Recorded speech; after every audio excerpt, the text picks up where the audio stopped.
قرآن کی یہ آیت بالکل برحق ہے۔ میرا مولا فرماتا ہے وَمَا اللَّهُ بِغَافِلٍ عَمَّا يَعْمَلُ الظَّالِمُونَ، اللہ ظالموں کے کام سے غافل نہیں ہے، بے خبر نہیں ہے۔ ہر ظالم اپنے انجام کو پہنچے گا ضرور۔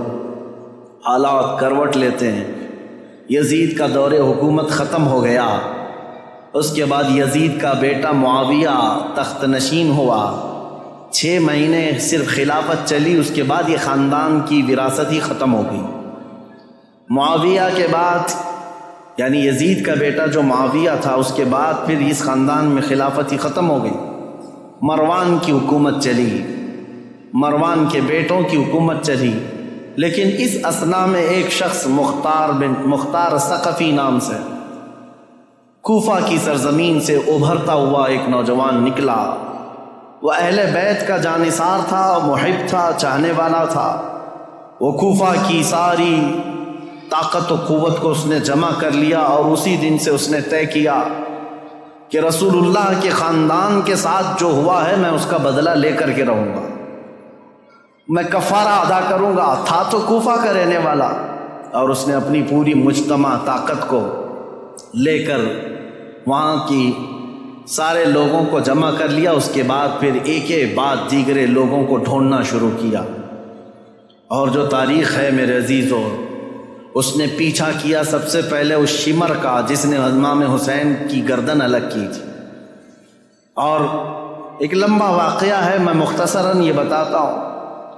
وہ شمر چھپتا چھپاتا کوفہ چھوڑ دیا، جا کر کے ایک کھیتی میں رہنے لگا، اور اس کے بعد پھر وہاں سے بھی چھپ کر کے کسی کسان کے ساتھ رہتا تھا۔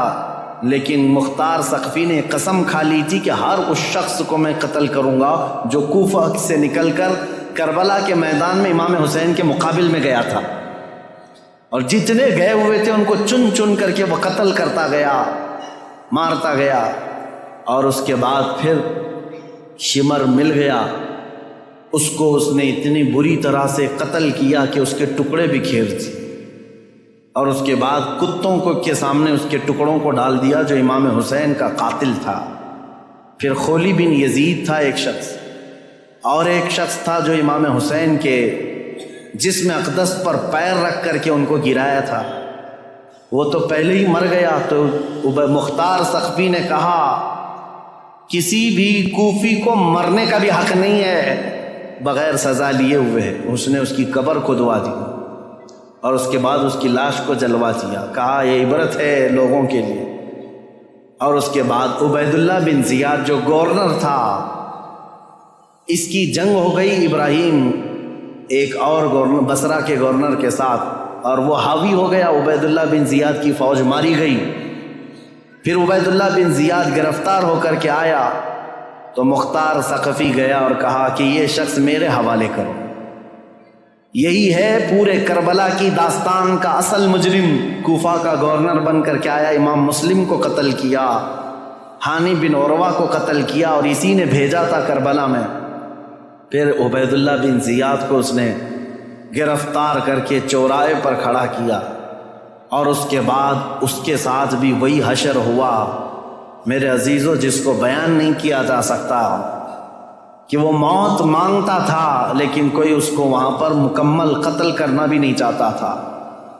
اور مختار ثقفی اس کی انگلی کاٹتا اور اس کے بعد کہتا کہ درد کیسا لگتا ہے، کبھی اس کا کان کاٹتا اور کہتا درد کیسا لگتا ہے، تو نے رسول اللہ کے چھوٹے چھوٹے بچوں کو قتل کیا، آج تیری انگلی کٹنے پر تو گوارا نہیں کر پاتا، برداشت نہیں کر پاتا۔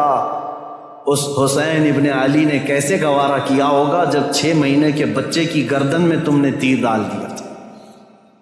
کئی دنوں کی اس مشقت کے بعد عبید اللہ بن زیاد کو بھی قتل کر دیا گیا، ختم ہو گئے، اور جتنے گئے ہوئے تھے عمرو بن سعد سب مارے گئے، ایک بھی نہیں بچا۔ یہاں تک کہ یہ سلسلہ تقریباً 3 یا 4 سال تک چلا۔ مختار ثقفی کو جتنے لوگوں کی لسٹ تھی اس نے ایک بندے کو بھی نہیں چھوڑا۔ اسی لیے یہ تاریخ میں بات رقم ہے کہ کربلا کے میدان میں جتنے بھی مقابل میں آئے تھے، عبید اللہ بن زیاد کی اغوائی میں آنے والی یہ پوری جماعت 22,000 کی، ان میں سے ایک شخص بھی نہیں بچا، اور تاریخ میں ساتھ یہ بھی لکھا گیا ہے ان میں سے کسی ایک کی نسل بھی نہیں چلی، کسی ایک کی نسل بھی نہیں چلی۔ اب یہاں دیکھیے تاریخ کا کیسا عجیب منظر ہے، 22,000 ختم ہو گئے 4 سال کے اندر اور نسل بھی نہیں چلی، اور امام حسین کے ٹکڑے کر دیے گئے، لیکن نسل 14 صدیوں سے اب بھی چل رہی، اب بھی چل رہی ہے۔ حسینی سادات ہر جگہ موجود ہیں میرے عزیزو۔ اسی لیے میرا رب تعالیٰ فرماتا ہے اللہ تعالیٰ ظالموں کے کام سے بے خبر نہیں ہے، اور جب اللہ انتقام لیتا ہے تو پھر تمہاری نسلیں بھی ختم ہو جاتی ہیں۔ اسی لیے ہمیشہ اس بات کا خیال رکھیں کہ ہم سے ہونے والی خطائیں، غلطیاں، اگر اس کا تعلق اللہ کے کسی محبوب بندے سے ہے تو پھر قیامت تک تم پر لعنت برسائی جائے گی۔ کبھی ہرگز ایسا کام ہونے نہ پائے کہ تم سے زیادتی ہو گئی ہو اور وہ بھی کسی اللہ والے کے ساتھ، ورنہ اللہ انتقام لے گا، اللہ انتقام لے گا۔ آپ یہ مت سمجھ کر کے چلے کہ صرف ایک کربلا ہو گیا اور ایک یزید تھا، ایک حسین تھے اور پھر معاملہ نہیں، ہر دور میں یہ معاملات ہوتے ہیں۔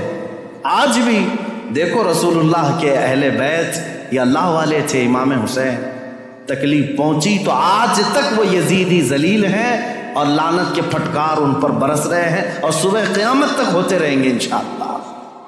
لمحے نے خطا کی، صدیوں نے سزا پائی۔ ملک شام بھی ہم نے دیکھا، دمشق کے بازار جہاں مولا کو نیزوں پر لایا گیا تھا، وہاں پر معلوم کیا کہ یزید کی قبر ہے کہاں، تو لوگوں نے بتایا کہ فلاں جگہ ایک دمشق کے لوگ کوڑا کرکٹ جہاں پھینکتے ہیں، کچرا پھینکتے ہیں، اسی کچرے کے اندر کہیں اس کی قبر ہے، لیکن کوئی نشان نہیں۔ تاریخ میں ہے کہ یہ جگہ قبر یزید ہے، اس جگہ پر یزید دفن ہوا تھا اور اسے ایک بڑی بیماری لگی تھی، اس بیماری میں وہ مرا تھا۔ تو آج تک میرے عزیزوں یزید کی قبر کچرے میں گم ہو گئی، اور مولا حسین کی قبر لاکھوں کی ہدایت کا ذریعہ بنی ہوئی ہے۔ آج کربلا کا وہ کوئی میدان وہاں نہیں، بڑی بڑی عمارتیں کھڑی ہیں پورے میدان میں، اور روضہ امام حسین جو بنا ہے، اللہ اکبر، اسے حرم حسین کہا جاتا ہے۔ دروازے تک سونے سے کلئی کیے گئے، گنبد پاک کو سونے سے رنگا گیا ہے، اور وہ حسین کا گنبد آج پورے شہر میں اجالا کر رہا ہے۔ کربلا میں ایک ہی قبر میں باقی 70 لوگ دفن ہیں، اور حسین ابن علی رضی اللہ تعالیٰ عنہ اور ننھے علی اصغر ایک قبر میں دفن ہیں، اور قریب ہی تھوڑے فاصلے پر عباس علمبردار بھی دفن ہیں۔ وہاں پر برسوں ان کی قبریں رہی، آج تو وہ روضہ حسین لاکھوں لوگوں کے جمع ہونے کا مرکز بنا ہوا ہے، لاکھوں لوگ وہاں جمع ہوتے ہیں، اور پھر روضہ حسین سے ہم سب تبرک حاصل کرتے ہیں۔ لیکن اس جنگ کا نتیجہ کیا نکلا؟ لڑے تھے حسین کو ختم کرنے کے لیے، لیکن کربلا پر آج بھی حسین کا ہی قبضہ ہے۔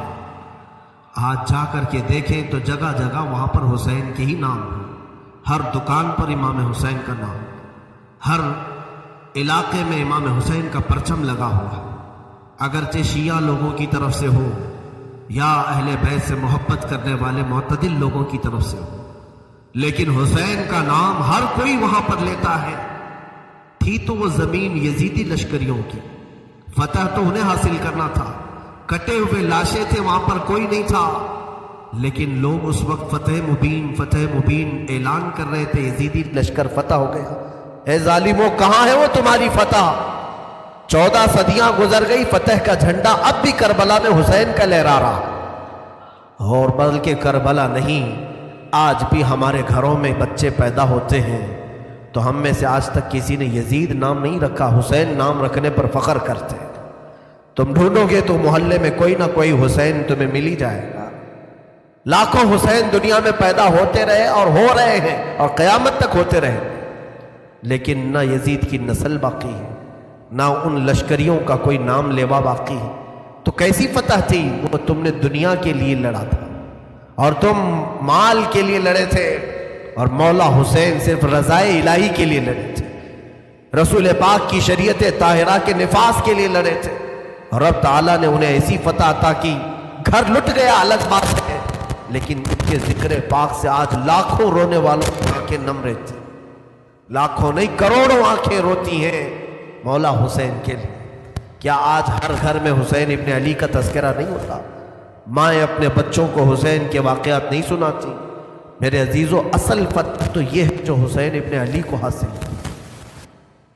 رائٹ والی ویڈیو پر کلک کر کے اس کے آگے کا بیان ضرور سنیں اور لیفٹ والی پلے لسٹ پر کلک کر کے پورا بیان شروع سے سنیں۔